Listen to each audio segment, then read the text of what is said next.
अस्सलामुअलैकुम जी। मेरे नां बीबी गे ते कल्लियां रंडियां ते कोठे जेह्ड़े न ओह् डिग पै न ते ना कोई छट्टने आया ना बनाने आया ते अपनी लत्त टुट्टी है, अक्ख इक बंद हो गई है।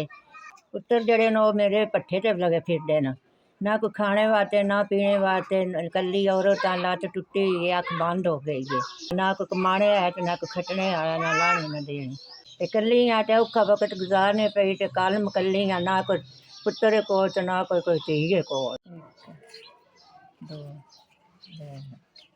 चार पंज भला होवे अल्लाह सुख दे, बच्चे जीवे बाला दे, अल्लाह तंदरुस्ती दे। गरीब बंदा वा 5000 रुपया दिता जे, मैं भी खीर शीर कर लैंदी। गरीबनी आ, बंदा फौत हो गया वे, लत्त टुट गई है ते मदद की जे। अल्लाह बच्चे जीवे सुख दे बाला दे जे, तंदरुस्ती दे जे, अल्लाह देने दी तौफीक दे जे, भला होवे जे, अल्लाह रंग लाए जे, अल्लाह सुख दे जे, तंदरुस्ती दे जे।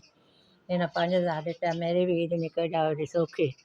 निक्के निक्के लत्त टुट्टी है, कई मदद की जे, भला होवे जे, अल्लाह बच्चे जीवे जे, अल्लाह सुख दे जे, अल्लाह तंदरुस्ती दे जे, अल्लाह चोखा दे जे।